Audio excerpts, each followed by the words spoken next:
Hello learners, ये math 2 का lecture 2.3 और एक्टिविटी 2.3 का वीडियो है। इसके पहले वाले जो दो वीडियोस मैंने लाए थे उसमें किसी का एक डाउट रह गया था और उसे हम इस वीडियो के लास्ट में सॉल्व करेंगे। साथ ही मैंने अब सोचा है कि जो हमारे मैं नोट्स बनाता हूँ, जो भी मैं ये पीडीएफ करता हूँ सॉल्व, इसको मैं थोड़ा और अच्छे से करूँगा, स्टेप बाय स्टेप सॉल्व करूँगा और ये मैं आपके साथ शेयर करूँगा, जिससे अगर आपको दोबारा से जब ये चीज़ों को रिफ्रेश करना हो, रिवाइज करना हो, तो आपको पूरी वीडियो ना देखना पड़े, एक बार आप पीडीएफ पे नज़र डाल लो और आपका रिवीजन कंप्लीट हो जाए। तो ये वीडियोस ये पीडीएफ्स अगर आपको पाने हैं तो ये हमें अब टेलीग्राम ग्रुप जो लिंक डिस्क्रिप्शन में है जल्दी से जल्दी ज्वाइन कर लीजिए। सारे पीडीएफ सारे नोट्स मैं वहां शेयर करूंगा। ओके, तो बिना कोई समय गंवाए हुए चलिए शुरू करते हैं लेक्चर एंड एक्टिविटी 2.3। ये जो है ये है the solution of a system of linear equation with an invertible coefficient matrix. Invertible coefficient matrix क्या होता है? कोफिशिएंट मैट्रिक्स क्या होता है आप जानते हैं, पहले भी कर चुके हैं हम लोग। कोफिशिएंट मैट्रिक्स होता है जो इक्वेशन है, लीनियर इक्वेशन सिस्टम जो होते हैं दो तीन, उनके हम कोफिशिएंट को लेकर के जो मैट्रिक्स बना लेते हैं उसी को कोफिशिएंट मैट्रिक्स कहते हैं। ओके, तो कोफिशिएंट मैट्रिक्स उसे कहते हैं। आइए चलते हैं नेक्स्ट स्लाइड पे। तो square matrix is a matrix in which the number of rows is the same as the number of column. आप जानते हैं स्क्वायर मैट्रिक्स जो होते हैं उसी में हम डिटर्मिनेंट कैलकुलेट कर सकते हैं और जो भी कुछ ये कैलकुलेशन होने वाला है डिटर्मिनेंट के ऊपर ही होने वाला है, इसलिए हम जहां भी बात करेंगे स्क्वायर मैट्रिक्स की ही बात करेंगे। ओके, तो ये जो बताया गया है, let A be n cross the inverse of a another n cross n matrix B such that AB is equal to BA is equal to identity matrix। Inverse matrix क्या होता है आपको पता है? इनवर्स मैट्रिक्स ये होता है कि अगर A कोई मैट्रिक्स है और B कोई मैट्रिक्स है, दोनों का हमने मल्टीप्लिकेशन किया तो हमें आइडेंटिटी मैट्रिक्स I मिले। ये रिवर्स ऑर्डर में भी काम करेगा। ए अगर बी का इनवर्स, बी अगर ए का इनवर्स है तो ए बी का इनवर्स होगा, यानी कि अगर बी इंटू ए करें तो भी हमें आइडेंटिटी मैट्रिक्स मिलेगा। जैसे ये ए मैट्रिक्स है और ये बी मैट्रिक्स है, दोनों का मल्टीप्लीकेशन करने पर हमें ये आइडेंटिटी मैट्रिक्स मिला। अब यहाँ पर हमने बी ले लिया, यहाँ पर हमने ए ले लिया, अगर हमने ऐसे मल्टीप्लाई किया तो भी हमें आइडेंटिटी मैट्रिक्स आई मिलना चाहिए। तो ये जो इनवर्स मैट्रिक्स होता है ये कैसे आया, इसको कैलकुलेट करने की जो विधि है वो हम इस लेक्चर में देखेंगे। तो इसके लिए सर ने बताया कि जो है तरीका ये है कि आपको एक एडजुगेट मैट्रिक्स कैलकुलेट करनी होगी। ये सेम कैलकुलेशन सर ने किया है, मैं आपको कंफ्यूज नहीं करूंगा, सीधे आपको चलता हूं एडजुगेट मैट्रिक्स बताने के लिए। एडजुगेट मैट्रिक्स क्या होता है? एडजुगेट मैट्रिक्स या एडजॉइंट मैट्रिक्स, दोनों वर्ड इसी के लिए यूज होते हैं। ये होता है कोफैक्टर मैट्रिक्स का ट्रांसपोज, कोफैक्टर मैट्रिक्स का ट्रांसपोज। और ए इनवर्स मैट्रिक्स बनाने के लिए आपको determinant of A, 1 by determinant of A से एडजुगेट मैट्रिक्स ए में मल्टीप्लाई करना होगा तो आपको ए इनवर्स मिलेगा। एडजुगेट मैट्रिक्स क्या होता है? कोफैक्टर मैट्रिक्स का ट्रांसपोज। और ए इनवर्स कैसे आएगा? जब आप एडजुगेट मैट्रिक्स निकालोगे, कोफैक्टर मैट्रिक्स का ट्रांसपोज निकालोगे तो उसमें 1 बाई डिटर्मिनेंट ऑफ ए से मल्टीप्लाई करने पर ए का यूनिवर्स मिलेगा। आइए देखते हैं। देखिए एक 3x3 मैट्रिक्स है, इसका डिटर्मिनेंट आ गया 2। अब इसका जो है ये माइनर हमने कैलकुलेट कर लिया। माइनर जो होता है आपको पता है M11 है। M11 का मतलब हो गया कि first row and first column को आप इग्नोर करेंगे, बाकी जो सब मैट्रिक्स बनती है इसका डिटर्मिनेंट कैलकुलेट करेंगे, यानी 2 0 मतलब 0 हो जाएगा, माइनस 8 6 48 तो माइनस 48 हो गया। तो ये आ गया इसका माइनर। और 1 2 का अगर हम करेंगे तो सेम वे में क्या हो जाएगा? 1 2 का फर्स्ट रो सेकेंड कॉलम को इग्नोर करेंगे, 0 माइनस 40 यानी माइनस 40 आएगा। वहीं पर जब इसका आप ट्रांसपोज कोफैक्टर निकालेंगे तो कोफैक्टर के साथ साइन ऐड हो जाते हैं, यानी पहला साइन तो प्लस होगा, दूसरा साइन माइनस होगा। तो प्लस के साथ तो कोई दिक्कत नहीं, जब भैया माइनस करेंगे तो ये माइनस 40 जो प्लस 40 हो जाएगा। तो जब हम को फैक्टर मैट्रिक्स का ट्रांसपोज बनाएंगे तो यहाँ पर देखिए +40 है, यहाँ माइनस रहेगा, यहाँ पर माइनस होगा, अब चूंकि पहले से माइनस है तो माइनस माइनस प्लस हो जाएगा।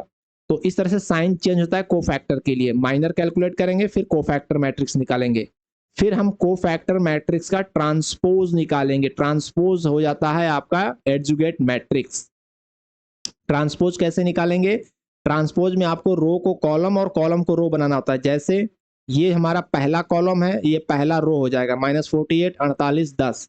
ये हमारा दूसरा कॉलम है, ये हमारा दूसरा रो हो जाएगा 40 -15 और -8। ये हमारा तीसरा कॉलम है और ये हमारा तीसरा रो हो जाएगा -10 4 एंड 2। ये हो गया आपका एडजुगेट मैट्रिक्स। और एडजुगेट मैट्रिक्स में 1 बाई डिटर्मिनेंट ऑफ ए से आप मल्टीप्लाई करेंगे, जो कि 2 था डिटर्मिनेंट। तो जो मैट्रिक्स बनेगी वो बनेगी -24 1 मिनट 18 कैसे होगा? जब 1/2 से आप मल्टीप्लाई करोगे तो ये हो जाएगा 9 और ये 5, ये 20, ये -15, ये -4, -5, ये 4 और ये 1। इसमें नहीं किया है, ये इस रो में इन्होंने नहीं किया है, ये कुछ गड़बड़ है दोस्तों, कुछ तो गड़बड़ है। हाँ ओके, हम देखते हैं। तो यहाँ पर जब इन्होंने मल्टीप्लाई किया इसके साथ ए मैट्रिक्स ए के साथ, तो ये मिल गया आइडेंटिटी मैट्रिक्स, क्योंकि ये इनवर्स मैट्रिक्स है। ये क्या है मैट्रिक्स ए क्या है? 1 2 3 0 1 4 5 6 0। क्या मैट्रिक्स यही है? 1 2 3 0 2 8 5 6 0, 0 2 8 एंड 5 6 0 था। ये कुछ गड़बड़ कर दिया है सर ने। Let us compute A into 1 upon determinant of A and adjugate of A and 1 upon determinant of A and adjugate of A into A. अच्छा, तो कहीं पर सर ने किसी रो में जो है सेकंड कॉलम में यहाँ 2 से मल्टीप्लाई ना करके सेकंड कॉलम में यहाँ पर कर दिया है क्या? 2 2 6, ए है हमारा 2 2 6, तो 2 1 6 कर दिया है। सेकंड रो में यहाँ 4 है, यहाँ पर 8 है, तो सेकंड रो में यहाँ पर 2 से मल्टीप्लाई कर दिया है। और इस सेकंड रो में कुछ तो गलत कैलकुलेशन किया है। गलत नहीं किया है सर ने, कुछ अलग तरीके से कैलकुलेशन किया है। 1/2 से मल्टीप्लाई किया है, तो सम पार्ट्स में इधर मल्टीप्लाई किया है, सम पार्ट्स में इधर मल्टीप्लाई कर दिया है। बट आप एक्चुअली करके टोटल पार्ट में इसमें मल्टीप्लाई करके आप कैलकुलेट करेंगे तो यही आएगा। आप इस तरह से उलझने वाला कैलकुलेशन न करें, इस तरीके से करें, क्योंकि जब आप इसमें 1/2 से करेंगे तो 1/2 से करेंगे तो -24 होगा, ये 20 होगा, ये -5 होगा, ये 9 होगा, ये -15/2 होगा, ये 2 होगा एंड ये 5 होगा, ये -4 होगा और ये 1 होगा। तो इस तरीके का जब मैट्रिक्स आप टोटल बना लेंगे, यहाँ पर -24 20 एंड -5, और यहाँ पर पूरे ए से मल्टीप्लाई करेंगे तो आइडेंटिटी मैट्रिक्स आएगा।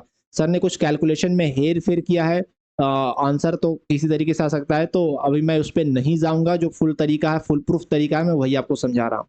तो इस कैलकुलेशन को देख के आप घबराए नहीं, आप ऐसे करें जैसे मैं बता रहा हूँ, हो जाएगा। आगे के जो एक्टिविटी क्वेश्चन को हम उसी तरीके से करेंगे। यहाँ पर भी सर ने कुछ कैलकुलेशन किया, आप इसमें ज़्यादा घबराने की जरूरत नहीं है, ये उतना इंपॉर्टेंट नहीं है। आपको समझने वाली बात यह है कि ए इनवर्स कैसे कैलकुलेट करते हैं, दैट्स इट। उससे ज़्यादा आपको जानने की इस लेक्चर में ज़रूरत नहीं है। जैसे देखिए यहाँ पर आया 8 8 4 12 5 7 3 2 5, एक्स ये है, बी ये है, तो डिटर्मिनेंट ऑफ ये आ गया, माइनर ये आ गया, कोफैक्टर ये हो गया। एडजुगेट निकालने के लिए कोफैक्टर का ट्रांसपोज निकाल लिया। ए इनवर्स निकालने के लिए 1 अपॉन डिटर्मिनेंट ए यानी 1 अपॉन -188 से इन सब में हमने मल्टीप्लाई कर दिया। तो ये जो मल्टीप्लाई करेंगे भैया यहीं पर रख लिया, और फिर सर ने क्या किया है, इस मैट्रिक्स का इस मैट्रिक्स के साथ मल्टीप्लीकेशन कर दिया ये, और -188 से मल्टीप्लाई कर दिया। तो ये जो आ गया हमारा, ये आ गया x1 x2 और x3। तो ये सोल्यूशन हो गया हमारा, x1 और x2 और x3 आ गया दोस्तों, ठीक है। तो इस तरीके से भी आ सकता है, x1 45, x2 125 और x3 हमारा 150। इस तरीके से हम कर सकते हैं। ये जनरल फॉर्म n के लिए बना दिया सर ने। The matrix form of a homogeneous system, homogeneous system का क्या फॉर्म होता है, A X is equal to zero. अगर बी हमारा टोटल जीरो है, A X is equal to zero, तो ये होमोजीनियस सिस्टम कहा जाता है। If A is an invertible matrix then multiplying both side by A inverse we obtain X is equal to A inverse zero is equal to zero. अगर हम दोनों side A inverse से multiply कर दें तो ए और इनवर्स और ए जो होता है आइडेंटिटी मैट्रिक्स यानी 1 हो जाएगा, फिर आ जाएगा x is equal to A inverse into zero और टोटल हो जाएगा जीरो। तो ये homogeneous system of linear equation with n equations in n unknown has a unique solution zero if its coefficient matrix is invertible. अगर इसके coefficient matrix invertible है, invertible का मतलब कि उसका डिटर्मिनेंट जीरो नहीं है, it determinant is non zero, तब इसका यूनिक सॉल्यूशन होगा। Has an infinite number of solution if its coefficient matrix is not invertible its determinant is zero. अगर डिटर्मिनेंट जीरो हो जाता है तो फिर इसके इनफाइनाइट सॉल्यूशंस होंगे। इसके फिर इनफाइनाइट सॉल्यूशंस होंगे। डिटर्मिनेंट जीरो होने का मतलब ये हो गया कि वो मैट्रिक्स ही हमारे लिए नल हो गई, जीरो हो गई। तो जब मैट्रिक्स नल होगी तो फिर x की वैल्यू कुछ भी रख लो ये जीरो ही देगा।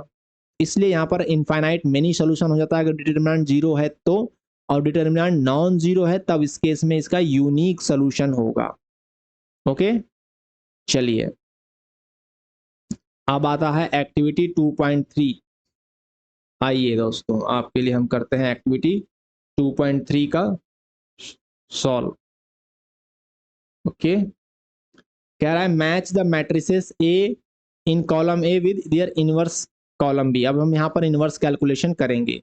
तो A1 के लिए हम इनवर्स का कैलकुलेशन करते हैं। A1 मैट्रिक्स है 1 0 0 2 2 0 एंड 3 3 3।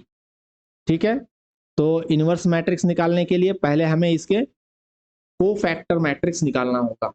कोफैक्टर मैट्रिक्स, उसका ट्रांसपोज तो होगा एडजुगेट, फिर उसके डिटर्मिनेंट से हम भाग देंगे। आइए तो कोफैक्टर मैट्रिक्स निकालते हैं।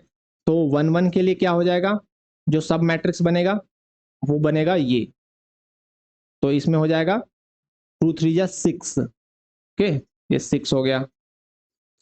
नेक्स्ट जो होगा कलर चेंज कर देते हैं, 1 2 के लिए जो सब मैट्रिक्स बनेगा वो बनेगा ये, तो ये हो जाएगा 2 3 जा 6। ओके,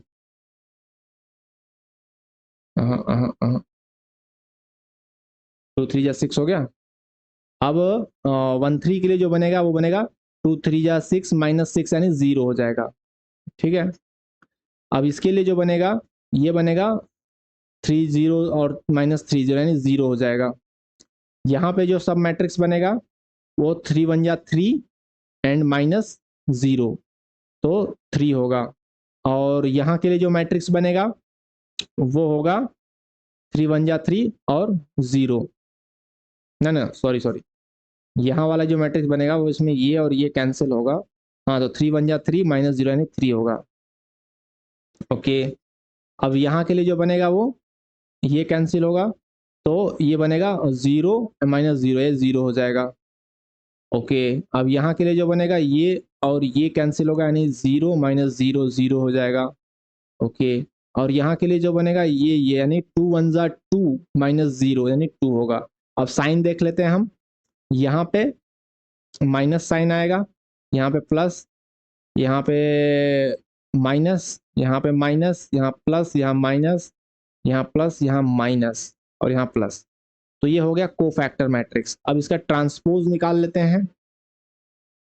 ट्रांसपोज में ये बन जाएगा, रोज हमारे कॉलम बन जाएंगे 6 minus 6 and 0 and 0 3 minus 3 minus 3 0 0 2। Okay, अब हम करेंगे इसमें इसके डिटर्मिनेंट से भाग देंगे। डिटर्मिनेंट क्या है इसका, क्योंकि ये अपर ट्रायंगल मैट्रिक्स है तो इसका जो डिटर्मिनेंट होगा वो हो जाएगा इसके डायगोनल एलिमेंट का मल्टीप्लिकेशन। तो ये कितना होगा, 3 दूनी 6, तो इसमें 1/6 से हम मल्टीप्लाई कर देंगे। तो 1/6 से मल्टीप्लाई करेंगे तो क्या हो जाएगा, ये हो जाएगा 1 0 0 -1 and 1/2 and 0 and 0 -1/2 and 1/3। तो ऑप्शन में देखते हैं क्या है। 1 0 0 -1 हाफ 0 0 माइनस हाफ 3 1 0 0 -1 हाफ 0, तो ये होता है 2। तो फर्स्ट की जो मैचिंग हो रही है वो हो रही है 2 से, फर्स्ट की मैचिंग 2 से। अब सेकंड को देखते हैं इसी तरीके से। सेकंड की मैट्रिक्स क्या है, 1 1 1 0 2 2 0 3। ओके, अब देखिए इसमें हम या तो हम सेकंड और 3 दोनों सॉल्व करें, या हम कोई एक सॉल्व कर लें जिसका ये हो डिटर्मिनेंट 0 हो जाए। अगर हमें पता चल जाए तो उसका ऑप्शन हो जाएगा इनवर्स डज नॉट एग्जिस्ट। तो उसका इनवर्स डज नॉट एग्जिस्ट रहेगा, यानी डिटर्मिनेंट 0 होगा। तो सेकंड वाले अदर वाला दूसरा हो जाएगा। तो यानी कि देखिए ये जो है ये अपर ट्रायंगुलर मैट्रिक्स और इसका जो डिटर्मिनेंट होगा ये इसके डायगोनल एलिमेंट के बराबर होगा, यानी कि 3 दूनी 6। तो इसका डिटर्मिनेंट तो होगा, यानी कि ये होगा 3 से कनेक्ट, और इसका डिटर्मिनेंट 0 होना चाहिए इनवर्स डज नॉट एग्जिस्ट के लिए। इसका डिटर्मिनेंट हम देख लेते हैं 0 कैसे हो रहा है।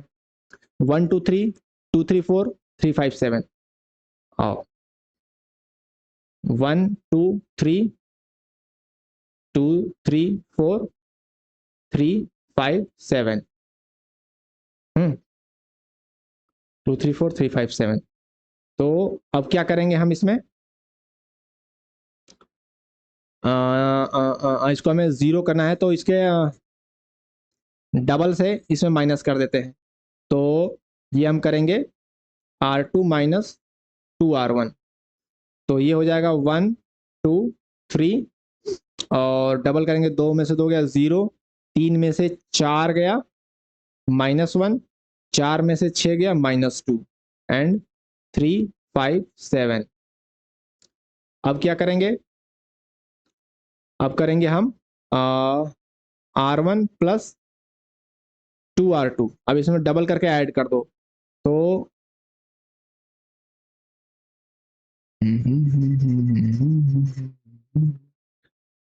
ये 0 हो जाएगा।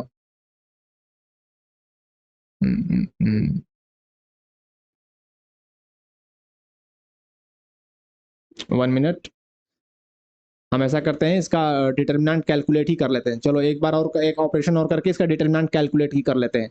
तो एक ऑपरेशन और क्या करें हम, इस एक ऑपरेशन और करने के लिए हम ये करते हैं R3 minus 3R1, R3 minus 3R1 कर देते हैं। तो ये कितना हो जाएगा, R3 माइनस 3R1, इसमें एक पेज ऐड कर लो। R3 माइनस 3R1 करेंगे तो हो जाएगा 1 2 3 0 -1 -2 और R3 माइनस 3R1 यानी 3 माइनस 3 0, 5 में से 2 4 2 8 गया, 5 में से 8 गया -3 एंड 7 में से 3 3 के 9 -2, ये आ जाएगा। तो अब इसका डिटर्मिनेंट आप निकाल लो। 2 0 हैं, हम इस कॉलम को बेस लेके चलते हैं तो हो जाएगा 1 इंटू -1 इंटू -2, -1 इंटू -2 हो जाएगा 2 एंड माइनस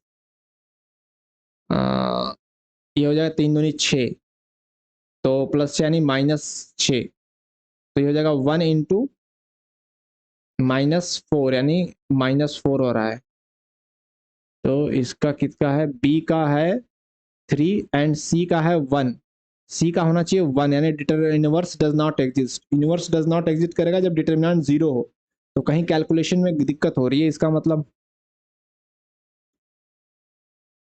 कुछ डिटर्मिनेंट में गलती हो रही है दोस्तों। फिर से करते हैं हम सी वाला, सब मिटा देते हैं। सी वाला हम कैलकुलेशन मिटाते हैं जिससे कि आपको जब मैं पीडीएफ शेयर करूं तो आपको सारा कैलकुलेशन सही मिले। तो हमने सी वाला जो कैलकुलेशन किया इसको हम मिटा करके अभी फिर से करते हैं।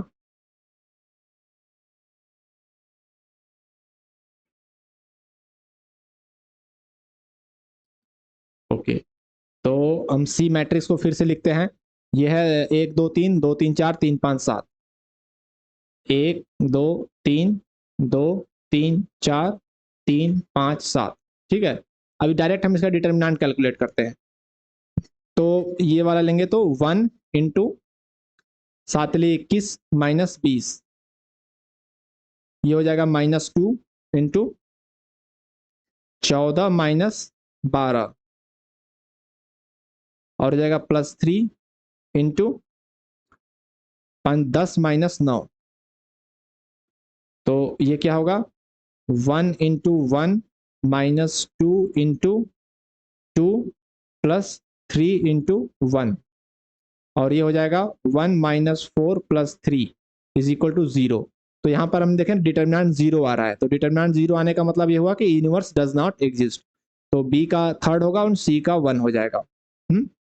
ठीक है, इसी तरीके से आप इसका कैलकुलेट करना चाहे कर सकते हैं, और ना अगर टेबल में है तो 2 हमने चेक कर लिया तो तीसरा ऑटोमेटिक वही होगा। नेक्स्ट क्वेश्चन पे चलते हैं।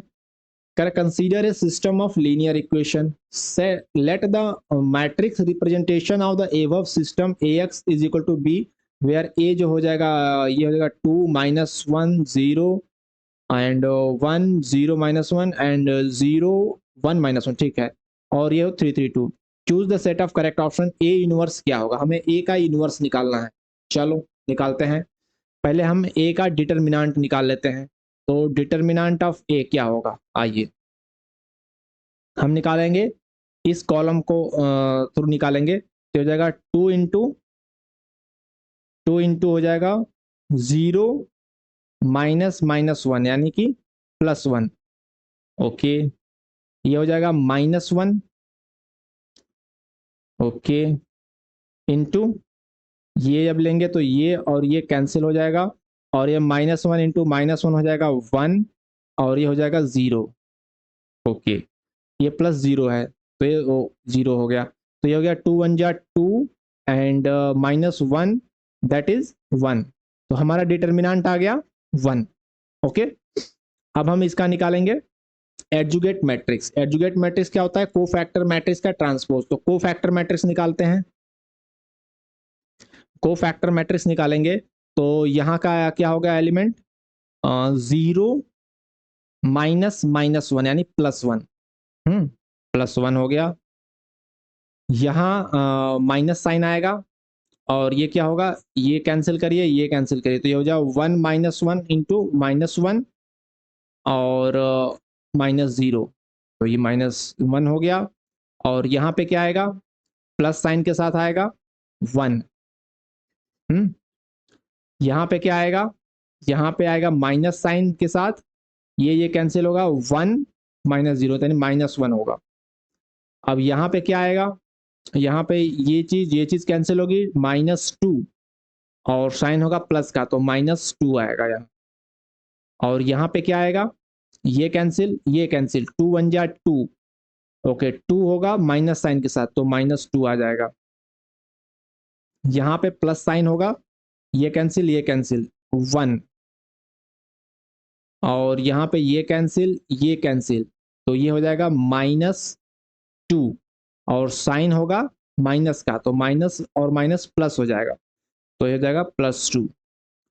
और यहाँ पे जो होगा ये कैंसिल 0 और माइनस होने +1 और साइन भी प्लस का होगा तो ये हो जाएगा 1।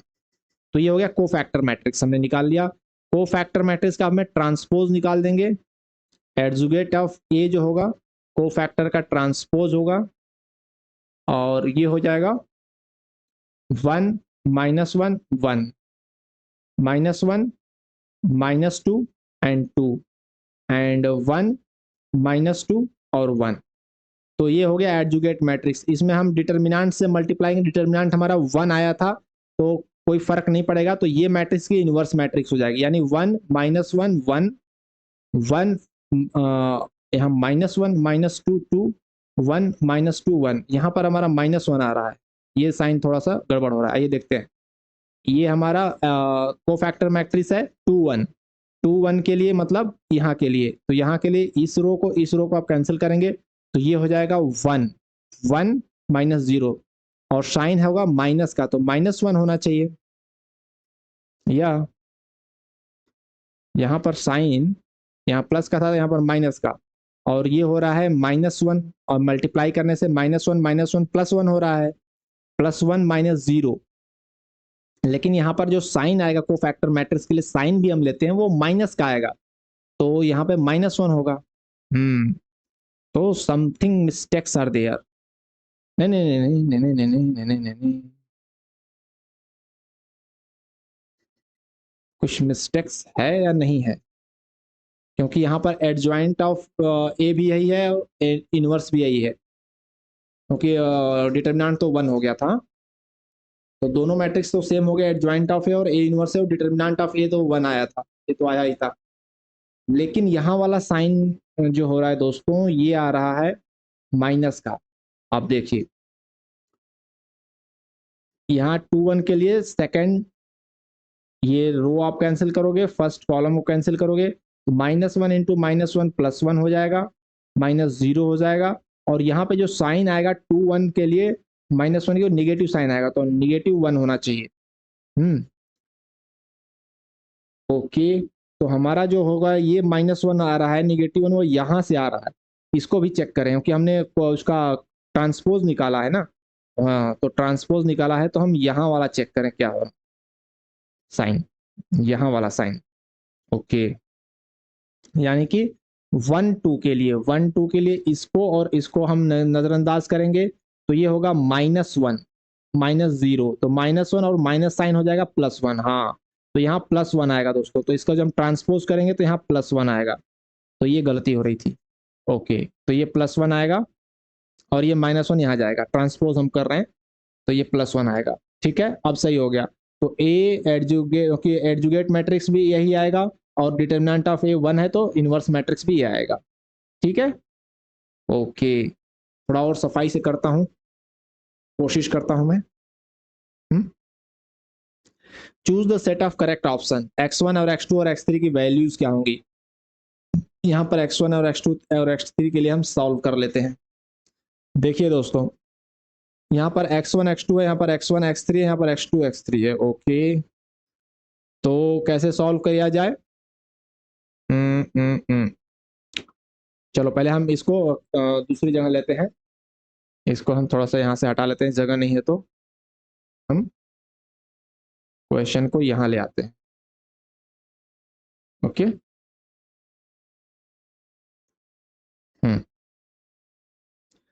तो भी क्या करेंगे, ये -x3 है, -x3, तो हम इस इक्वेशन में से इस इक्वेशन को माइनस कर देते हैं। ठीक है, तो ये हमारा कैंसिल आउट हो गया, हमारा आ गया x1 -x2 is equal to 1, x1 -x2 is equal to 1, और यहाँ पर 2x1 -x2 is equal to 3 है, तो इसको हम लिख लेते हैं नीचे, 2x1 -x2 is equal to 3। अब हम अगेन माइनस कर लेंगे, तो क्या हो जाएगा, ये कैंसिल आउट हो जाएगा। अब हमारा आ जाएगा -x1 इज इक्वल टू -2, यानी x1 is equal to 2, x1 2 आ गया, तो x3 निकाल लीजिए यहाँ से, x3 हो जाएगा, x3 इज इक्वल टू हो जाएगा x1 -3, और x1 हमारा 2 आया है, तो हो जाएगा 2 -3 इज इक्वल टू -1, x3 हमारा -1 हो गया। अब हमें निकालना है x2, तो यहाँ पे रख लो x2 -1 यानी +1 is equal to 2, so x2 is equal to 1, x2 1 हो गया, x1 2 हो गया, और x3 -1 हो गया। तो क्या क्या वैल्यूज हैं, x2 1 हो गया, ठीक है, x3 -1 हो गया, ठीक है, और x1 हमारा 2 है, तो ये गलत हो गया, ये दोनों सही है। ठीक है, नेक्स्ट क्वेश्चन कह रहा है दोस्तों, choose the set of correct options. देखिए क्या है, a system of linear equation ax is equal to b is called a homogeneous system of linear equation if b is not equal to 0। Homogeneous तब होता है जब ax is equal to 0 हो, तो यानी b is equal to 0, तो ये गलत होता है। A system of linear equation ax is equal to b is called a non-homogeneous system of linear equation if b is not equal to 0। हाँ, ये सही है, क्योंकि अगर b is equal to 0 होता है तो वो होमोजीनियस होगा, तो b is not equal to 0 में नॉन होमोजीनियस होगा। ठीक है, कह रहा है if v is a solution of the system of linear equation ax is equal to b, then 1/c into v is a solution of linear equation of ये। अच्छा जी, तो हम देखते हैं, कह रहा है कि v is a solution of the system of linear equation ax is equal to b। ax is equal to b का v जो है एक सोल्यूशन है, तो इसका मतलब क्या हुआ कि v जो है x की एक वैल्यू है, तो यहाँ पर हम x के यहाँ पर v लिख सकते हैं, तो ये होगा a into V is equal to B. a into V is equal to B हो गया। ओके ओके ओके ओके, तो कह रहा है a into V is equal to B हो गया कि v बाई सी, अगर हम इसे करें तो ये v by C is a solution of the system of linear equation ये, तो v बाई सी के लिए हम कर देते हैं c से मल्टीप्लाई और c से डिवाइड, तो इसमें हम इधर की साइड में c से मल्टीप्लाई कर देते हैं इंटू a, और c से भी हम डिवाइड कर देते हैं, c से मल्टीप्लाई और डिवाइड दोनों कर देते हैं, तो ये इक्वल हो जाएगा। और ये हमारा v बाई सी क्या हो गया, v बाई सी जो है ये हमारा सोल्यूशन हो गया c into A into X is equal to B का। अगर हम इसको x कर दें तो x की वैल्यू हमारी क्या होगी, वो हो जाएगी v by C. v by C is a solution of the system of linear equation. अगर हम v बाई सी को x कर दे तो हमारा c into A into X is equal to B हो गया, तो हमारा सोल्यूशन x की वैल्यू क्या होगी, v बाई सी हो गई। तो यहाँ पर वही कह रहा है कि v by C is the solution of the system of c into A X is equal to v। Next कह रहा है कि ax is equal to b be a system of linear equations if a is invertible, then adjugate of a into x is equal to b also has a solution। देखिए, अगर ax is equal to b a system of linear equation if a is invertible, a अगर invertible है तो हम a inverse भी होगा और adjugate of a भी होगा। a इनवर्स क्या होता है, एडजुगेट ऑफ a में हम a के डिटर्मिनेंट से भाग दे देते हैं, तो a का डिटर्मिनेंट जीरो नहीं है, इसका मतलब अगर system linear equation a invertible है, इसका मतलब कि determinant of a is not equal to zero. तो एडजुगेट ऑफ a जो है, और हम एडजुगेट ऑफ a जो है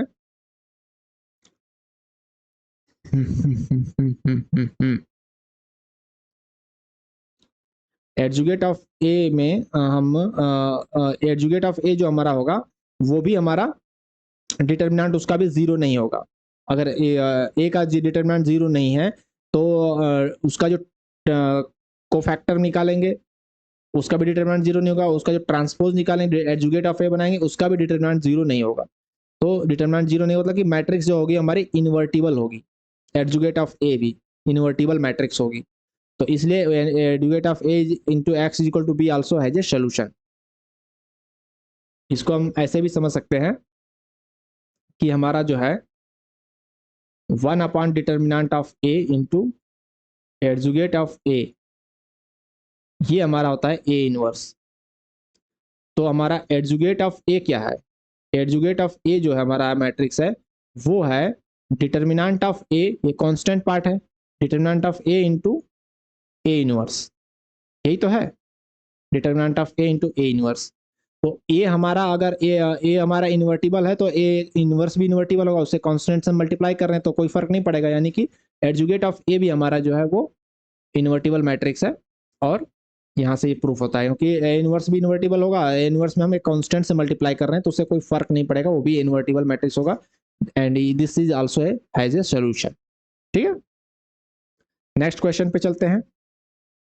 क्वेश्चन नंबर 5 है, C is the cofactor matrix है इसका, C I J be the I jth element of the cofactor matrix C. Answer the question 5, 6 and 7। हाँ, तो यहाँ पे कह रहा है कि हमें निकालना है C12 की वैल्यू, सारा मैट्रिक्स हमें नहीं निकालना है, हमें C12 कैलकुलेट करना है। 12 मतलब first row and second column, यहाँ वाली वैल्यू यहाँ का हमें निकालना है। यहाँ पे जो साइन होगा वो माइनस का साइन होगा, और इसकी वैल्यू निकालने के लिए हम इस कॉलम को और इस रो को इग्नोर करेंगे, ये हो जाएगा 1 1 जा 1 -2, तो ये हो जाएगा -1, लेकिन साइन माइनस का होगा तो ये हो जाएगा +1। ठीक है, नेक्स्ट क्या है, find the value of C22। C22 कह रहा है, C22 मतलब ये वाली, इस वाले में हम इसको और इसको इग्नोर करेंगे, तो C22 बराबर हो जाएगा 3 1 जा 3 एंड माइनस 3 2 जा 6, और साइन क्या होगा, C22 के लिए ये हो जाएगा प्लस का साइन, तो ये हो जाएगा -3, C22 is -3। Find the sum of the elements in the third row of C। Third row of C का हमें सम निकालना है, यानी थर्ड रो के में टोटल वैल्यू निकालनी होगी। ठीक है, तो थर्ड रो के लिए निकालते हैं, C31 क्या होगा, साइन क्या होगा, वो हो जाएगा प्लस का साइन होगा, और ये हो जाएगा 2 1 जा 2 -0, तो ये हो जाएगा 2, एंड C32 क्या होगा, C32 के लिए हो जाएगा माइनस का साइन, और ये हो जाएगा 3 - 3 that will B 0, and C33 क्या होगा, C33 होगा, साइन होगा प्लस का, और ये हो जाएगा 0 - 2, 0 - 2 दैट विल बी -2, तो इनका जो सम होगा वो हो जाएगा 0, टोटल सम जो होगा थर्ड रो का वो हो जाएगा 0। ओके, नेक्स्ट क्वेश्चन पे चलते हैं, which of the following square matrices of order 3 are the same as their adjoint matrices. Adjoint matrices मतलब कोफैक्टर की ट्रांसपोज मैट्रिक्स, कोफैक्टर की ट्रांसपोज मैट्रिक्स सेम होगी जैसे कि वो है, ये होता है आइडेंटिटी मैट्रिक्स। इस आइडेंटिटी मैट्रिक्स का आप कोफैक्टर निकालिए, उसका ट्रांसपोज करिए, सब वही होगा। जीरो मैट्रिक्स, ये भी सब जीरो है तो सब जीरो ही होगा। स्केलर मैट्रिक्स नहीं, काम नहीं करेगा स्केलर मैट्रिक्स में। डायगोनल मैट्रिक्स इसमें भी काम नहीं करेगा। आप इसको कोई एग्जांपल लेके करके देख सकते हो। हाँ, चलो हम एक एग्जांपल 2 by 2 का ऑर्डर 3 का कह रहा है ना, तो ऑर्डर 3 का हम एक एग्जांपल ले लेते हैं। तो स्केलर मैट्रिक्स ले लेते हैं, एक एक मैं करके दिखाता हूँ। चलो स्केलर का करके दिखा देता हूँ। 2 0 0 0 2 0 एंड 0 0 2। ओके, तो ये क्या कह रहा है कि इसका एडजॉइंट मैट्रिक्स सेम होना चाहिए। एडजॉइंट मैट्रिक्स सेम हो गया तो अगर हम एडजॉइंट मैट्रिक्स सेम हो गया तो एडजॉइंट में अगर हम मान लेते हैं सेम है, तो एडजॉइंट में अगर हम कर देते हैं डिटर्मिनेंट से गुड़ा, 1 बाई डिटर्मिनेंट से गुड़ा, तो हो जाता है हमें इनवर्स मिल जाएगा। तो इसका डिटर्मिनेंट क्या होगा, 2 दूनी 4 दूनी 8, तो 1/8 से मल्टीप्लाई करने पर हमें जो इसका मिल जाएगा इनवर्स मैट्रिक्स। तो क्या हो जाएगा, ये हो जाएगा 1/4 1/4 and 1/4, rest all will be 0। ठीक है, तो ये हो गया हमारा इनवर्स मैट्रिक्स। तो कहने का मतलब ये हो रहा है कि इसका और इसका मल्टीप्लिकेशन हमारा 1 होना चाहिए, मतलब आइडेंटिटी मैट्रिक्स होना चाहिए। कहने का मतलब तो ये हुआ कि अगर स्केलर मैट्रिक्स का हमें एडजुगेट सेम था तो हमने उसके डिटर्मिनेंट से भाग दे दिया तो हमें मिल गया उसका इनवर्स, और इनवर्स से जब हम उसमें मल्टीप्लाई करेंगे तो हमें आइडेंटिटी मिलना चाहिए। तो करके देखो जरा मल्टीप्लाई, तो ये हम 2 0 0 से करेंगे तो क्या होगा, 2 0 0 से करेंगे तो 2 × 1/4 यानी हो जाएगा 1/2। तो आइडेंटिटी नहीं आ रही है, तो इसका मतलब कि ऑप्शन गलत है। इसी तरह आप इसको भी चेक कर सकते हैं। आगे चलें, क्वेश्चन नंबर 9। क्वेश्चन नंबर 9 क्या कह रहा है, okay, the adjoint, correct option choose करना है, the adjoint of A 2 × 2 real upper triangular matrix is an upper triangular matrix. Okay, 2 × 2 का हम अपर ट्राइंगुलर मैट्रिक्स ले लेते हैं। कोई हम डिजिट लेंगे, ज्यादा इजी और समझने में अंडरस्टेबल होगा। तो हम ले लेते हैं 1 2 0 3, ये हमने मैट्रिक्स ले लिया।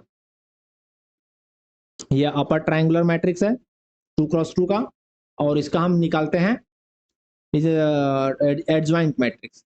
एडजॉइंट के लिए हमें क्या करना होगा, हमें इसका पहले कोफैक्टर मैट्रिक्स निकालो। कोफैक्टर मैट्रिक्स क्या होगा, यहाँ वाले के लिए हो जाएगा 3 पॉजिटिव, यहाँ वाले के लिए हो जाएगा 0 दैट विल बी निगेटिव, कोई फर्क नहीं पड़ता। यहाँ वाले के लिए हो जाएगा 2 दैट विल बी निगेटिव, और यहाँ वाले के लिए हो जाएगा 1 दैट विल बी पॉजिटिव। तो हो गया कोफैक्टर मैट्रिक्स। अब कोफैक्टर का ट्रांसपोज निकाल लो।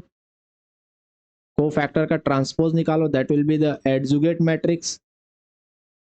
ये हो जाएगा 3 -2 और ये हो जाएगा 0 और 1। तो हमें क्या निकालना था? Adjugate matrix will be upper triangular matrix. तो हमने देखा कि इसका जब हम एडजुगेट निकाले तो वो भी हमारा अपर ट्रायंगुलर मैट्रिक्स आ गया। तो ये ऑप्शन सही होता है। नेक्स्ट कह रहा है there exist a square matrix of order 3 such that A is equal to A inverse is equal to adjugate of A. There exist a square matrix of order 3। Order 3 का square matrix क्या हो सकता है? Identity matrix. Identity matrix ये होगा। इसको अगर आप इसका आइडेंटिटी मैट्रिक्स का एडजुगेट निकालो, इनवर्स निकालो, सब आ ही आएगा। तो ये ऑप्शन भी सही है। नेक्स्ट कह रहा है कि if A is equal to A inverse then determinant of A must be 1। तो ये थोड़ा सा ट्रिकी क्वेश्चन है। ऐसे ट्रिकी क्वेश्चन को सॉल्व करने के लिए आपको इसका उल्टा, मतलब इसको गलत साबित करने के लिए देखना होगा कि हम इसको गलत कैसे कर सकते हैं। मतलब कोई ऐसी मैट्रिक्स लें जिसका इनवर्स भी वही मैट्रिक्स हो और डिटर्मिनेंट 1 नहीं हो। तो आइए करके देखते हैं। देखिए ऐसे में जब यहाँ पर डिफाइंड नहीं है तो मैं 2x2 मैट्रिक्स में लेना ज़्यादा इजी रहता है। और मेरे दिमाग में एक मैट्रिक्स आ रही है तो मैं आपको हिंट देके दिखा देता हूँ। तो जो है ये मैट्रिक्स आएगी 1 0 0 -1। इस मैट्रिक्स का जो इनवर्स मैट्रिक्स होगा वो भी यही होगा। इनवर्स मैट्रिक्स की क्या डिफिनेशन है कि दोनों का मल्टीप्लिकेशन जो होना चाहिए वो आइडेंटिटी आना चाहिए। इसका आप मल्टीप्लिकेशन कर लो, क्या आएगा देखो। 1 0 करोगे 1 आएगा, 1 0 यहाँ पे करोगे 0 आएगा, और 0 -1 यहाँ करोगे 0 आएगा, और यहाँ पर 0 -1 1 हो जाएगा। आइडेंटिटी मैट्रिक्स आ गई, यानी कि ए और ए इनवर्स जो है वो सेम है। ठीक है। और डिटर्मिनेंट जो है इनका क्या होगा? इनका डिटर्मिनेंट होगा -1। डिटर्मिनेंट -1 होगा। तो मस्ट बी 1 कह रहा है, ये गलत हो गया। A is equal to A inverse then A must be an identity matrix. जरूरी नहीं आइडेंटिटी मैट्रिक्स नहीं है, ए हमारा ए इनवर्स के बराबर हो रहा है लेकिन ये आइडेंटिटी मैट्रिक्स नहीं है, तो ये भी गलत हो गया। A is equal to A inverse then A square is equal to I. अब A is equal to A inverse है तो हम इसका स्क्वायर यानी कि हमने इसको वो कर दिया तो ये हमारा आई आ जाएगा। ए स्क्वायर इज इक्वल टू आई। इसको आप ऐसे भी कर सकते हो, यहाँ से भी प्रूफ कर सकते हो कि हमारा a इंटू ए कर दो और यहाँ पर भी कर दो a इनवर्स इंटू ए। तो ये हो गया हमारा a square is equal to I. यहाँ से भी आ गया क्योंकि a में a इनवर्स का मल्टीप्लाई करेंगे तो i हो जाता है। ठीक है। अब कह रहा है a inverse is equal to adjugate of a then determinant of a must be 1। a inverse अगर एडजुगेट ऑफ a है तो इसको यहाँ से कैसे सॉल्व करेंगे? A inverse is equal to adjugate of A है then determinant A must be 1। देखिए ए इनवर्स को हम कैसे लिख सकते हैं? ए इनवर्स को हम लिख सकते हैं 1 upon determinant of A into adjugate of A. Adjugate of A, और ये भी है एडजुगेट ऑफ ए। इधर ए इनवर्स मैट्रिक्स होता है adjugate of A into 1 upon determinant of A, और इधर हो गया एडजुगेट ऑफ ए। तो जो कि एडजुगेट ऑफ ए मैट्रिक्स में हम किसी भी स्केलर से मल्टीप्लाई कर रहे हैं तो हमें वही मैट्रिक्स मिल रही, it means that scalar should be 1, इसलिए determinant of A is equal to 1। ठीक है। नेक्स्ट चलें। 10th question. 10th क्वेश्चन क्या कह रहा है? A and B are square matrices of order 2 then choose the set of correct option। अब यहाँ पे अलग अलग कॉम्बिनेशन बनाए, यहाँ पर हमें एक एग्जांपल लेके सॉल्व करना पड़ेगा। तो आइए करते हैं।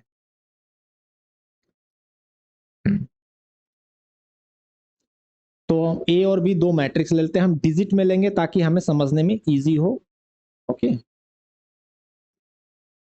तो हमारा A मैट्रिक्स हम ले लेते हैं 1 2 एंड 0 3, और B मैट्रिक्स हम ले लेते हैं 4 0 5 6। ठीक है। ओके। तो कह रहा है कि अब हमें ए और इंटू बी का हमें एडजुगेट निकालना है। ए इंटू बी कर लेते हैं। ए इंटू बी क्या होगा? ए इंटू बी, ये 1 इंटू 2 है तो ये हो जाएगा 4 प्लस 10, ये हो जाएगा 6 दूनी 12 और 03 का हो जाएगा 15 एंड 03 हो जाएगा 18। तो मैट्रिक्स क्या बन गई? 14, 12, 15, 18। ठीक है, ए इंटू बी बन गया। तो ए इंटू बी का हमें एडजुगेट निकालना है। एडजुगेट का मतलब हम निकाल लेते हैं पहले को फैक्टर ऑफ ए बी। तो को फैक्टर ऑफ ए बी क्या होगा? पहला हो जाएगा 18, यहाँ वाला होगा 15 माइनस के साथ आएगा, यहाँ वाला होगा 12 माइनस के साथ आएगा, और यहाँ वाला होगा 14। ओके, अब हम इसका अगर ट्रांसपोज निकाल दें जो कि एडजुगेट ऑफ ए होगा, adjugate of A B is equal to cofactor का ट्रांसपोज, और ये हो जाएगा 18 माइनस 12 एंड माइनस 15 और 14। ठीक है, और हमारा ए बी क्या था? ए बी था 14, 12, 15, 18। यहाँ पर हो गया 18 माइनस 15 माइनस 12, 14। तो अब क्या कह रहा है कि adjugate of A B is equal to adjugate of A into B होगा, एडजुगेट ऑफ बी या adjugate of B into A होगा। ओके, तो अब हम एडजुगेट ऑफ ए निकाल लेते हैं। तो को फैक्टर ऑफ ए का मैट्रिक्स क्या होगा? ये है 1 2 0 3। तो 1 के लिए हो जाएगा 3। थोड़ा सा हम इसको छोटा कर लें ताकि हमें दिखाई दे एक स्क्रीन में। तो 1 के लिए हो जाएगा 3, और यहाँ के लिए हो जाएगा 0, यहाँ के लिए हो जाएगा -2, और यहाँ के लिए हो जाएगा 1। तो इसका जो ट्रांसपोज होगा वो हो जाएगा 3 2 0 1, ये। ओके, ये हो गया इसका एडजुगेट मैट्रिक्स। और बी का क्या होगा? बी का होगा 4 0 5 6 है, तो यहाँ के लिए हो जाएगा 6, यहाँ के लिए हो जाएगा -5, और यहाँ के लिए हो जाएगा 0, और यहाँ के लिए हो जाएगा 4। ओके, ये हो गया। तो बी का जो ट्रांसपोज होगा, एडजुगेट होगा, वो क्या हो जाएगा? वो हो जाएगा 6 0 -5 4। तो अब इसमें हम मल्टीप्लाई कर लेते हैं ए का ए के साथ बी का मल्टीप्लाई कर लेते हैं। तो एडजुगेट ऑफ ए और एडजुगेट ऑफ बी, ये हो जाएगा 3 2 0 1, और ये हो जाएगा 6 0 -5 4। तो क्या आएगा? 3 6 तिली 18 -10, और यहाँ पर 0 और 4 दूनी 8, और यहाँ पे हो गया 0 और -5, और यहाँ पे हो गया 4। तो ये हम देख रहे हैं हमारा मैट्रिक्स बन गया 8 8 -5 4, 8 8 -5 4, that is not is equal to adjugate of A B. तो पहला ऑप्शन हो गया गलत। दूसरे ऑप्शन के लिए एडजुगेट of B into adjugate of ए करेगा हम। चलो हम यहाँ पर एक पेज जोड़ लेते हैं। तो अब करते हैं adjugate of B into adjugate of A. तो बी हमारा है 6 0 -5 4, और ए है हमारा 3 2 0 1 3 2 0 1। ओके, अब इसका मल्टीप्लाई करेंगे तो क्या होगा? 6 तिली 18, 6 दूनी 12, -5 और 3 -15, और ये हो जाएगा -10 + 4। तो कितना हो जाएगा? 18 12 -15, 18 12 -15 और -6। ये है क्या? 18 12 -15 6। 18 माइनस 12 माइनस 15 और 14, 14 आएगा। यानी कि यहाँ पे कुछ गलत हो रहा है। देखो ये जो था ट्रांसपोज, यहाँ -2 हमने नहीं लिखा है, ये गलत हमने किया है। -2 यहाँ आएगा, 3 -2 आएगा ना ये। जब हम इसका लेंगे, ए का हम जो कोफैक्टर मैट्रिक्स लेंगे, ए देखिए तो पहला होगा 3, दूसरा होगा 0 और तीसरा हमारा होगा -2। तो यहाँ पर जाएगा -2, इधर आएगा।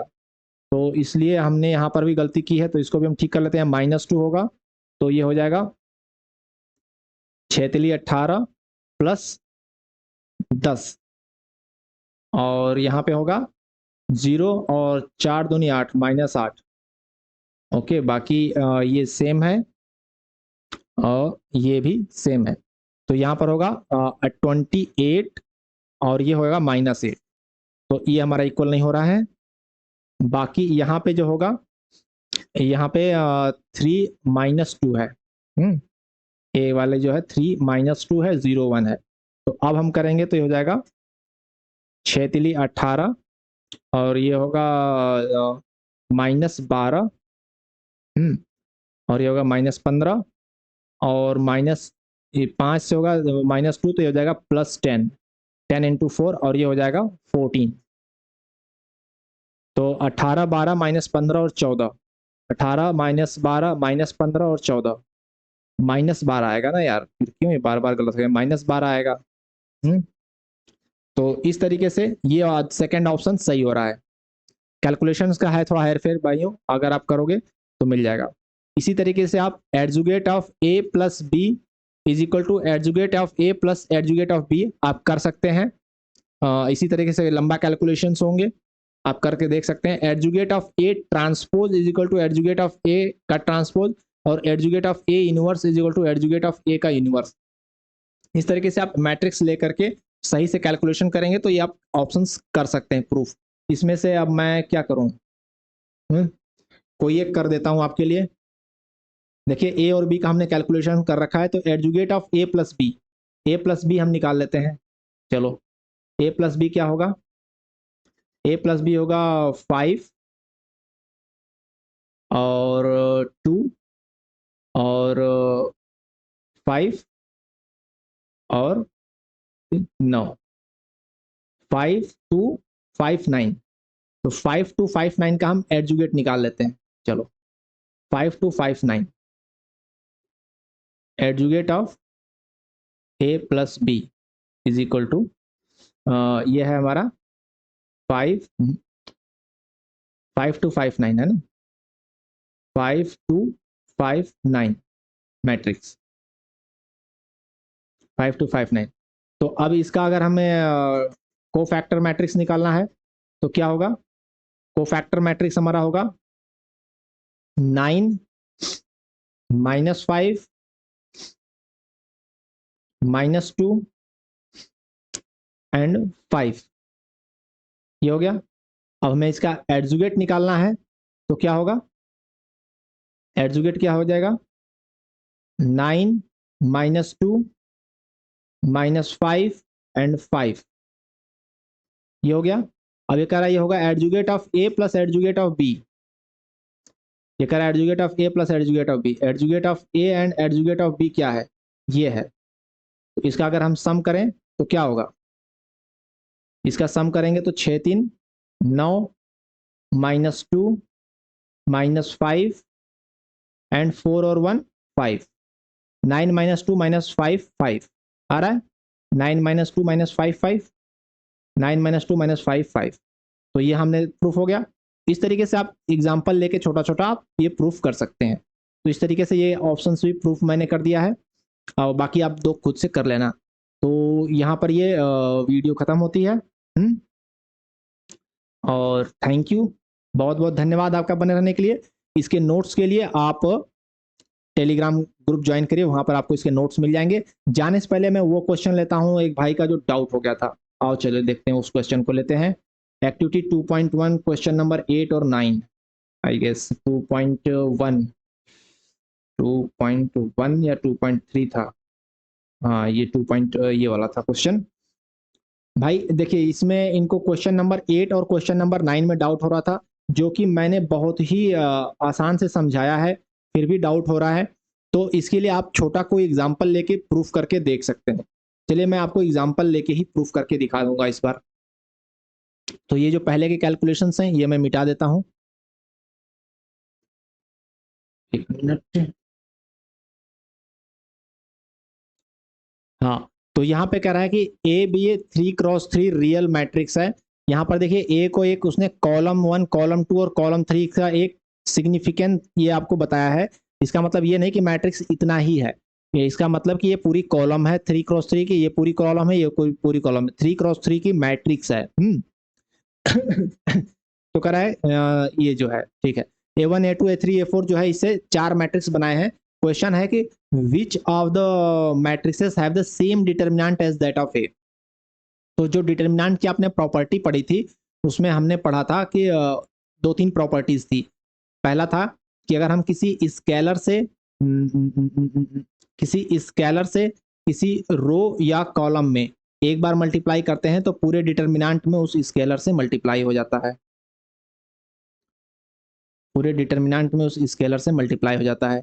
दूसरा हमने पढ़ा था कि अगर हम रो या कॉलम को स्विच करते हैं तो डिटर्मिनेंट का साइन जो होगा वो चेंज हो जाएगा। तीसरा हमने पढ़ा था कि अगर हम एक रो या कॉलम में हम दूसरे रो या कॉलम का मल्टीपल के साथ प्लस माइनस करते हैं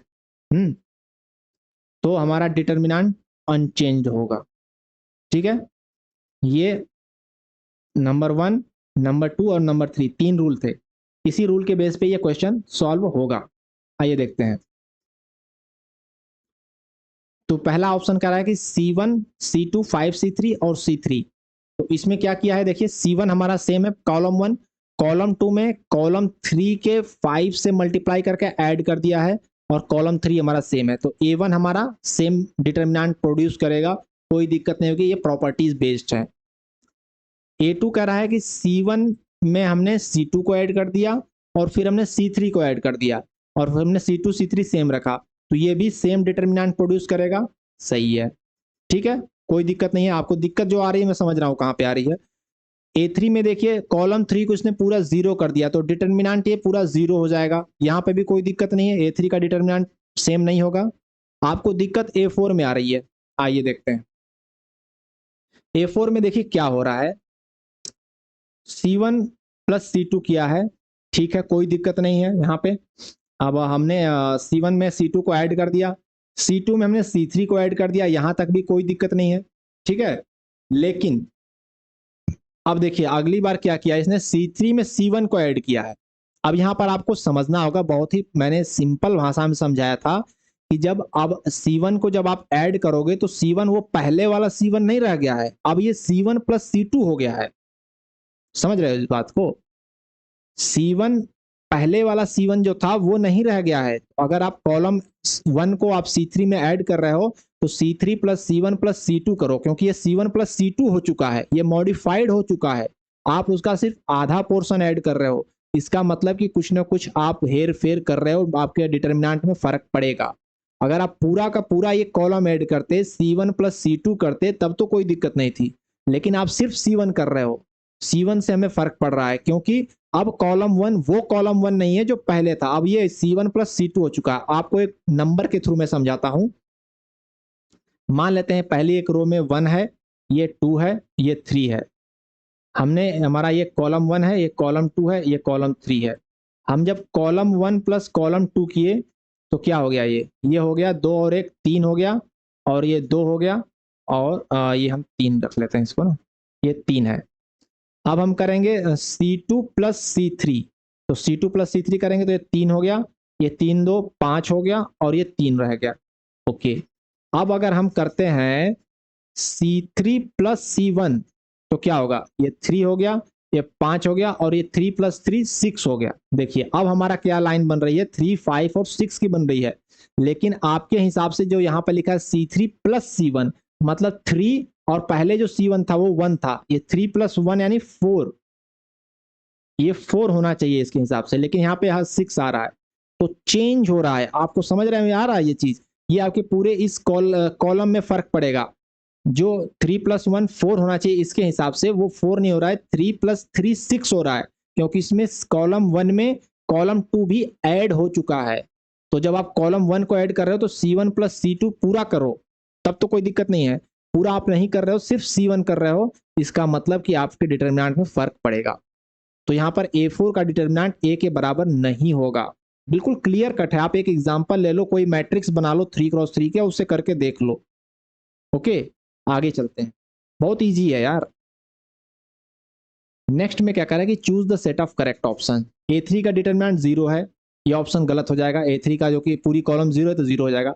ये वाले ऑप्शन में आपको दिक्कत हो रही है कि A4 वाला जो है 2 ऑफ डिटर्मिनेंट ऑफ A कैसे हुआ। आइए करके दिखाता हूं। ये भी तो करके दिखाया ही था, फिर भी चलो करके दिखा देते हैं। देखो, ये है C1, ये है C2 और ये है C3। हमने किया, अब जो हमारा A4 है, A4 जो हमारा है वो क्या है, वो है C1 + C2, C2 + C3 और C3 + C1, ये हमारा है। ठीक है, ओके। तो अब हम क्या करेंगे, इसमें A4 में हम अप्लाई करेंगे। अब हम इस कॉलम को जो है ना, हम C नहीं रखते क्योंकि C ऑलरेडी इसमें है, तो मैंने इसको एग्जांपल के लिए कॉलम को हमने K से डिनोट किया था। ये हमने K1 कर दिया था, ये हमने K2 और ये हमने K3 कर दिया था। तो हम कॉलम 1 + कॉलम 2 अगर कर दें तो कोई दिक्कत नहीं पड़ेगा, A4 का वही रहेगा। तो हो जाएगा C1 + C2 और कॉलम 1 कॉलम 2 और प्लस कॉलम 3 भी कर दो, दोनों ऐड कर दो, तो C1 भी 2 हो जाएगा, C2 भी 2 हो जाएगा और C3 भी 2 हो जाएगा। समझ आई बात? तो ये हो जाएगा हमारा 2 × C1 + C2 + C3। अगर हम इसके तीनों कॉलम को इसमें ऐड कर दिए तो, और ये हो जाएगा C2 + C3 और ये हो जाएगा C3 + C1। ये हो गया। अब ये 2 चूंकि ये पूरे कॉलम में मल्टीप्लाई है तो हम इस 2 को बाहर निकाल लेंगे, तो ये हो जाएगा 2 × और अंदर हो जाएगा C1 + C2 + C3 और C2 + C3 और C3 + C1। ये हमारा ये है मैट्रिक्स A4 है। ठीक है, ओके। अब ये जो फॉर्मेशन है C1 + C2 + C3, C2 + C3 और C3 + C1, ये हमें मैट्रिक्स A से मिलेगी विदाउट चेंजिंग द डिटर्मिनेंट। ये इसका डिटर्मिनेंट A के डिटर्मिनेंट के बराबर होगा। देखिए, A के डिटर्मिनेंट के बराबर होना चाहिए। आइए करके कैसे कर होगा दिखाता हूं आपको। यहाँ पर एक पेज ऐड कर लेते हैं, फिर करते हैं। तो इसमें जो है ये डिटर्मिनेंट A के बराबर होगा। A हमारा क्या है, A हमारा है C1, let change the colour. A हमारा है C1, C2 एंड C3। ठीक है, अब इसमें ये कर दो C2 + C3 और C3 + C1, ये कर दो, दो ऑपरेशन। C1 का वो सेम रह जाएगा, C2 में C3 ऐड कर दिया तो C2 + C3 हो गया, और C3 में हमने C1 ऐड कर दिया तो ये C3 + C1 हो गया। ठीक है, अब क्या करना है, अब इसमें कर दो, ये हमने K नाम दिया था ना, चलो K नाम दिया था तो समझ लेना। अब हम क्या करेंगे, C1 में अब C2 से C1 + C2 फिर से कर देंगे, तो हम C1 + C2 कर दिए तो ये हो गया C1 मतलब कॉलम 1, आप समझ लो। यहाँ पर मैं K1 + K2 कर देता हूँ, K1 + K2 पहला कॉलम में दूसरा कॉलम ऐड कर दिया तो C1 + C2 + C3 और ये C2 + C3 और ये C3 + C1, ये हो गया। तो ये जो फॉर्मेशन है इसके डिटर्मिनेंट A के बराबर है। C1 + C2 + C3 C2, देखिए ये हो गया, डिटर्मिनेंट A के बराबर हो गया, तो ये हो गया 2 × डिटर्मिनेंट ऑफ A। A4 का हो गया डिटर्मिनेंट 2 × डिटर्मिनेंट ऑफ A, और यही कह रहा है। ठीक है, तो आई होप ये क्लियर हो गया होगा। अगर अभी भी नहीं क्लियर हुआ तो आपको मैं कहूंगा कि आप जो है एक 3x3 का मैट्रिक्स बना लीजिए और उससे सॉल्व करके देख लीजिए। थैंक यू, आप लोगों का बहुत बहुत धन्यवाद यहाँ बने रहने के लिए। Thank you.